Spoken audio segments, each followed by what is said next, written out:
Hello বন্ধুরা, গোপাল রান্নাঘর থেকে তোমাদের সাদর আমন্ত্রণ জানাচ্ছি। বন্ধুরা, যখন একঘেয়েমি ব্রেকফাস্ট আইটেম খেতে খেতে মানুষ ক্লান্ত হয়ে গেছে, ওই হয় পরোটা, নয় লুচি, নয় রুটি, নয় বা ব্রেড বাটার, সুতরাং সেই জন্যে আমি একটা নতুন ধরনের রেসিপি নিয়ে আসলাম, যেটা বাড়িতে থাকা সাধারণ উপকরণগুলো দিয়েই তৈরি করা যায়, যার আমি নিজস্ব নাম দিলাম হচ্ছে আলু সুজির বন্ডা। এবার কিভাবে বানাচ্ছি, কি কি লাগছে সেটা দেখুন। আমি এখানে পেঁয়াজ কুচি করে রেখেছি, দুটো বড় সাইজের পেঁয়াজ, অনেকটা ধনেপাতা কুচিয়ে রেখেছি, টমেটো দুটো বড় সাইজের কুচিয়ে রেখেছি, শিমলা মির্চি এবং কাঁচা লঙ্কা, তিনটে আলুকে সেদ্ধ করে আলুটাকে পেস্ট করে নিয়েছি।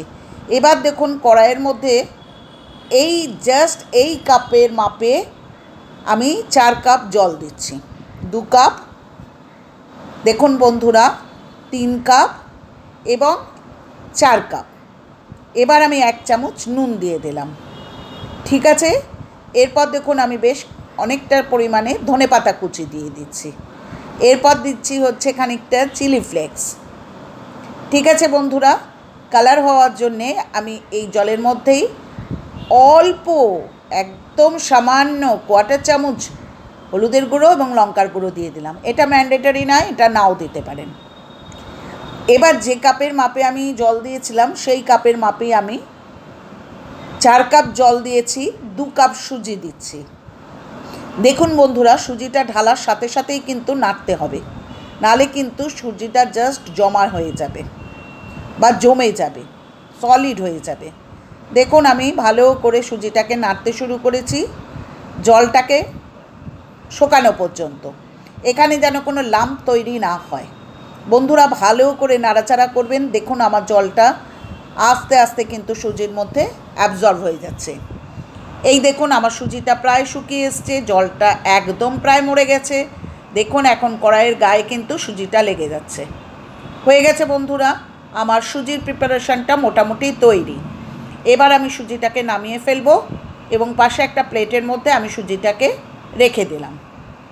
এবার তৈরি করছি হচ্ছে কড়াইয়ের মধ্যে জাস্ট 1 চামচ তেল দিয়েছি, রিফাইন অয়েল, তার মধ্যে সাদা জিরে এবং সর্ষেকে ফোড়নে দিয়েছি। আমি ক্লোজে দেখাচ্ছি, সাদা জিরে এবং সর্ষে ফোড়নে দিয়েছি। দিয়ে আমি যে পেঁয়াজগুলো কুচিয়ে রেখেছিলাম, অল্প একটু পেঁয়াজ ব্যতি রেখে সমস্ত পেঁয়াজগুলোকেই ভালো করে ভেজে নিচ্ছি। বন্ধুরা এই পেঁয়াজগুলো ভাজার সময় কিন্তু আপনি যে সবজিগুলো কেটে রেখেছেন, অর্থাৎ যে শিমলা মির্চিটা কেটে রেখেছেন সেটাও দিয়ে দেবেন, যে লঙ্কাগুলো কুচি করে রেখেছেন তার মধ্যে হাফ অফ দ্য লঙ্কা দিয়ে দেবেন, যে টমেটোটা কুচি করে রেখেছেন সেই টমেটোটা পুরোটাই দিয়ে দেবেন। দিয়ে বন্ধুরা ভালো করে এই সবজিগুলোকে ভাজতে শুরু করলেন। দেখুন কত কালারফুল দেখতে লাগছে বন্ধুরা। এরপর দেখুন এখানে যদি আপনার ইয়েলো বেল পেপার থাকে সেটাও দিতে পারেন। ভালো করে নাড়াচাড়া করে পেঁয়াজটাকে ভাজতে শুরু করলেন। ঠিক আছে বন্ধুরা, এটা 1 চামচ নুন দিলাম।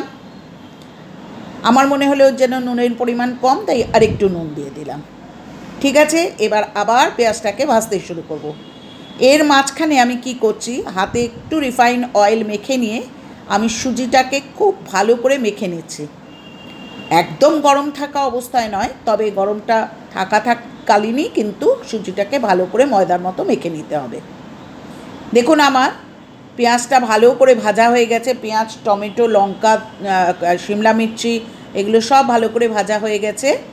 এরপর আমি যে আলু সেদ্ধটা করে রেখেছিলাম এবং সেদ্ধ আলুটা যে ম্যাশ করে রেখেছিলাম সেটাকে দেবো। তার আগে আমি একটু হলুদ গুঁড়ো দিয়ে দিচ্ছি, একটু লঙ্কার গুঁড়ো দিয়ে দিচ্ছি, দিয়ে পেঁয়াজটার মধ্যে আলু সেদ্ধটা দিয়ে খুব ভালো, যেরকম করে আমরা আলুর চোখা বানাই ঠিক সেইভাবে আমি আলুটাকে ভালো করে হলুদ গুঁড়ো, লঙ্কার গুঁড়ো সমেত ওই পেঁয়াজের মধ্যে নাড়াচাড়া করলাম। ওপর থেকে কিছুটা ধনেপাতা দিয়ে দিলাম।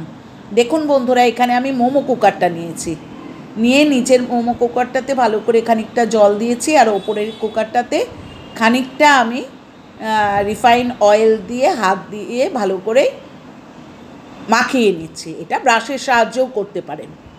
ঠিক আছে বন্ধুরা, এবার জলটাকে ফুটতে দিন।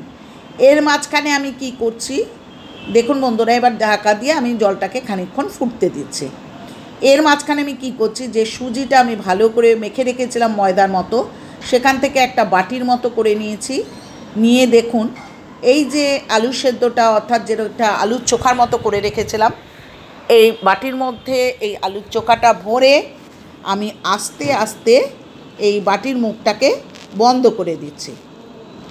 ঠিক আছে বন্ধুরা, দেখুন এই বাটির মুখটাকে বন্ধ করে আমি গোল শেপে বলের আকারে এই সুজির বলটাকে তৈরি করে নিলাম।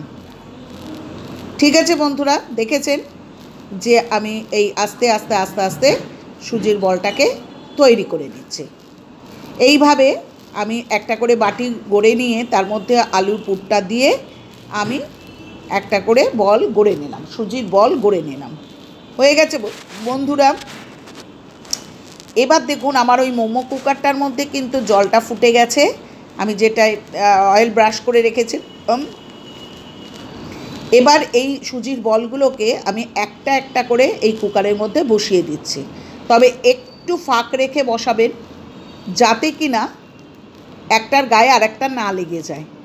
কেন, স্টিম দেওয়ার পর এটা আর একটার গায়ে লেগে যেতে পারে। এইভাবে আমি প্রত্যেকটা বলকে বসিয়ে দিলাম এবং স্টিম হতে দিলাম। দেখুন ঢাকনা দিয়ে বন্ধ করে আমি স্টিম হতে দিলাম। আমি এটা 8 থেকে 10 মিনিট মতো স্টিম হতে দেব।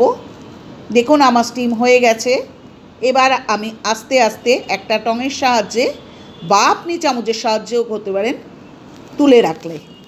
এরপর দেখুন কড়াইতে আমি সামান্য তেল দিয়েছি, আবার সর্ষে সাদা জিরে ফোড়ন দিয়েছি, একটু লঙ্কার গুঁড়ো দিয়েছি, একটু হলুদের গুঁড়ো দিয়েছি, আর দিয়েছি টমেটো সস। বন্ধুরা, এখানে আপনি সেজওয়ান সসও ইউজ করতে পারেন।